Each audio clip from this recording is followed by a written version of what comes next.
Hello hi എല്ലാവർക്കും നമസ്കാരം. നമ്മൾ വീണ്ടും ഒരു യാത്രാ വ്ലോഗാണ് കേട്ടോ. അതായത് നമ്മൾ പാലക്കാട് തന്നെയുള്ള മംഗലം ഡാം എന്ന് പറയുന്നത് സന്ദർശിക്കാൻ വേണ്ടി പോവാണ് കേട്ടോ. അപ്പോൾ വീട്ടിൽ നിന്ന് ഞങ്ങളൊരു 9:30 ഒക്കെ ആകുമ്പോഴാണ് സ്റ്റാർട്ട് ചെയ്തത്. എന്നിട്ട് ഞങ്ങൾ നേരെ അങ്ങോട്ട് പോവായിരുന്നു കേട്ടോ. ഏകദേശം ഒരു 10:30 ഒക്കെ ആകുമ്പോഴാണ് അവിടെ എത്തിയത്. നമ്മുടെ വീട്ടിൽ നിന്ന് 40-45 കിലോമീറ്റർ ഉണ്ട് അങ്ങോട്ടേക്ക്. ഒരു ഹാഫ് ഡേ കാണാനും മാത്രമുള്ള ഒരു സ്പോട്ടാണ് മംഗലം ഡാം എന്ന് പറയുന്നത്. പക്ഷെ നമ്മൾ ഇതുവരെ പോയിട്ടില്ല. അതുകൊണ്ട് തന്നെ എന്നാ പിന്നെ പോവാന്ന് വിചാരിച്ചു. പോകുന്ന വഴിക്ക് നല്ല സീനിക് വ്യൂസ് ഒക്കെ ഉണ്ടായിരുന്നു കേട്ടോ, പാടങ്ങളൊക്കെ. പിന്നെ നമുക്കതൊരു പുത്തരിയല്ല. കാരണം എന്താ വെച്ചാൽ നമ്മൾ ഈ പാടത്തിന്റെ നടുവിൽ നിന്നാണല്ലോ പോണത്. അപ്പൊ ദൂരെ മലകൾ കാണാം കേട്ടോ. അപ്പൊ ഞങ്ങൾ പറയായിരുന്നു അതിന്റെ താഴെയാണ് ഡാം ഉള്ളത് എന്നൊക്കെ പറഞ്ഞിട്ട് ഇങ്ങനെ പോവായിരുന്നു. അവിടെ എത്തി. നിങ്ങൾക്ക് ഞാൻ കാഴ്ചകളൊക്കെ കാണിച്ചു തരാം കേട്ടോ. അവിടുത്തെ വ്യൂസും കാര്യങ്ങളും ഒക്കെ കാണിച്ചു തരാം. അവിടെ അൾട്ടിമേറ്റ്ലി എന്താണ് സംഭവിക്കുന്നത്, ഇതാണ് അതിന്റെ എൻട്രൻസ് കഴിഞ്ഞിട്ടുള്ള പോർഷൻ എന്ന് പറയുന്നത്. അവിടുത്തെ റോഡ് കുറച്ച് മോശമാണ്. അതിന്റെ ഉള്ളിലോട്ട് കയറി കഴിഞ്ഞാൽ റോഡ് കുറച്ച് മോശമാണ്. നമുക്ക് പോകുമ്പോൾ തന്നെ ഇങ്ങനെ ഫീൽ ചെയ്യും, എന്താ പറയാ, ഒരുമാതിരി ഓഫ് റോഡ് പോകുന്ന പോലെ ആയിരിക്കും നമുക്ക് ഉണ്ടാവുക. കുറെ പേര് വഴിയിൽ തന്നെ കാറ് നിർത്തിയിട്ടൊക്കെയാണ് പോകുന്നത് കണ്ടത്, ബൈക്കും ഒക്കെ. പിന്നെ അവിടെ ആരും വരുന്നില്ല എന്നുള്ളതാണ് അവിടുത്തെ ഏറ്റവും വലിയ ശോചനീയമായ അവസ്ഥ എന്ന് പറയുന്നത്. ഒരു 10 പേര് വന്നാലായി, അത്രേ ഉള്ളൂ കേട്ടോ. വീക്കെൻഡിലെ കാര്യം എനിക്കറിയാം. അതെ, വീക്കെൻഡ് ഞങ്ങൾ സാറ്റർഡേ ആണ് പോയത്.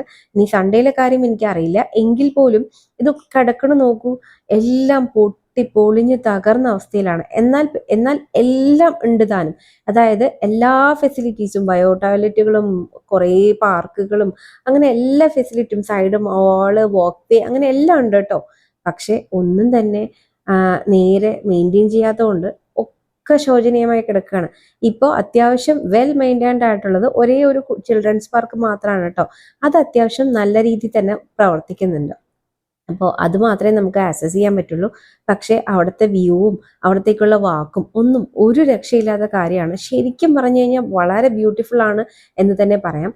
പക്ഷേ എന്താ ചെയ്യുക, നമ്മുടെ നാടിന്റെ അവസ്ഥ അങ്ങനെയാണല്ലോ. അത് പറഞ്ഞു കഴിഞ്ഞാൽ പിന്നെ നമുക്ക് അറിയാലോ അല്ലെ. അപ്പോൾ ഇതൊരു വ്യൂ പോയിന്റ് പോലത്തെ ഒരു സ്ഥലമാണ്. ഇവിടെ നിന്നിട്ട് നമുക്ക് ഇങ്ങനെ ഭയങ്കരമായിട്ട് ആ ഡാമിനെ കാണാൻ പറ്റും കേട്ടോ. അപ്പോൾ അതെല്ലാം നമ്മൾ കണ്ടു. അതെല്ലാം കണ്ടു കഴിഞ്ഞിട്ട് ഞങ്ങൾ ഒന്ന് അതിൽ കൂടെ ഫുൾ നമുക്ക് കറങ്ങിയിട്ട്, അതായത് നമ്മുടെ മലമ്പുഴ ഡാം പോലെ അല്ല ഇത്, ആ വാക്ക് വേയിൽ കൂടെ നമുക്ക് ഫുള്ള് ചുറ്റി കറങ്ങിയിട്ട് വരാൻ പറ്റും കേട്ടോ. പക്ഷെ ഞങ്ങൾ ഫുള്ള് ചുറ്റിയില്ല, അതിന്റെ ഹാഫ് പോയിട്ട് വീണ്ടും റിട്ടേൺ അടിച്ചു. കാരണം ഒരു പാതി എത്തുന്നതിന് മുമ്പ് തന്നെ കുട്ടികളുടെ പാർക്ക് ഉണ്ട്. അപ്പൊ അവിടെയായിരുന്നു നമ്മുടെ ലക്ഷ്യം. അപ്പൊ അതുകൊണ്ട് തന്നെ ഞങ്ങളൊരു ഹാഫ് വേ പോയിട്ട് വീണ്ടും റിട്ടേൺ ഡാമിലെ മുകളിൽ കൂടെയൊക്കെ ഒന്ന് കയറിയിട്ട് ഞങ്ങൾ തിരിച്ച് ചിൽഡ്രൻസ് പാർക്കിലോട്ട് തന്നെ വന്നു കേട്ടോ. അപ്പോൾ ഫുൾ വ്യൂ കാണാൻ പറ്റിയില്ല. പിന്നെ അവിടെ ഈ കോളേജ് സ്റ്റുഡൻസ് മാത്രമാണ് വരുന്നത്. എനിക്ക് തോന്നുന്നു അവർ മാത്രമേ അവിടെ ടിക്കറ്റ് എടുക്കുന്നുള്ളൂ എന്ന്. ഞങ്ങൾ പോയപ്പോൾ ഏകദേശം 4-5 ഫാമിലീസും കുട്ടികളുമാണ് വന്നത്. ബാക്കി ആരും തന്നെ ഉണ്ടായിരുന്നില്ല. പിന്നെ ബാക്കിയുള്ള ആൾക്കാർക്കൊന്നും ഈ പാർക്കിന്റെ ആവശ്യമില്ല. അവരിങ്ങനെ ഓരോ ബെഞ്ചിൽ പോയി ഇരിക്കുക, ഇതൊക്കെ തന്നെയായിരുന്നു കേട്ടോ. ഞാൻ സദാചാരം പറയണമെന്ന് വിചാരിക്കരുത്. പക്ഷെ എന്നാലും ഇത്രയും കാശ് കൊടുത്ത് ഇങ്ങനെ ടൈൽസ് ഒക്കെ ഇട്ട് ഇത്രയും ഭംഗിയാക്കിയിട്ടുള്ള ഒരു സ്ഥലത്ത് ആരും വരുന്നില്ല എന്ന് പറയുന്നത് എത്ര പരിതാപകരമായിട്ടുള്ള കാര്യമാണ്. എനിക്ക് തോന്നുന്നു ഇതൊക്കെ കുറച്ചുകൂടെ സർക്കാരിന്റെ കണ്ണിൽ പെടേണ്ട ഒരു കാര്യം തന്നെയാണെന്നാണ് ഞാൻ വിചാരിക്കുന്നത് കേട്ടോ. കാരണം കാശ് കൊടുത്തുണ്ടാക്കിയത് തന്നെയല്ലേ, ഫ്രീ ആയിട്ട് കിട്ടിയതൊന്നും അല്ലല്ലോ. അപ്പോൾ അത് കുറച്ചുകൂടെ മെയിൻറ്റെയിൻ ചെയ്ത് ആൾക്കാരെ ഒന്ന് ക്രൗഡ് പുള്ളി ചെയ്ത് കഴിഞ്ഞാൽ കുറച്ചുകൂടെ വരുമാനം ഉണ്ടാക്കാം എന്നാണ് എനിക്ക് തോന്നിയത്. കണ്ടോ, ഈ ഒരു പാർക്കിലെ ഈ ഒരു കാര്യം, സ്ലൈഡ്സ് ഒക്കെ അത്യാവശ്യം വെൽ മെയിൻറ്റൈൻഡ് ആണ്. അവിടെ ചേച്ചിമാരൊക്കെ നിന്ന് ക്ലീൻ ചെയ്യുന്നതൊക്കെ ഉണ്ട്. അപ്പോൾ ഇന്നത്തെ യാത്ര അത്രയേ ഉള്ളൂ. അപ്പോൾ എല്ലാവരും സബ്സ്ക്രൈബ് ചെയ്യുക, വാച്ച് ചെയ്യുക, ലൈക്ക് ചെയ്യുക, ഷെയർ ചെയ്യുക. അപ്പോൾ പിന്നെ കാണാം. Bye bye.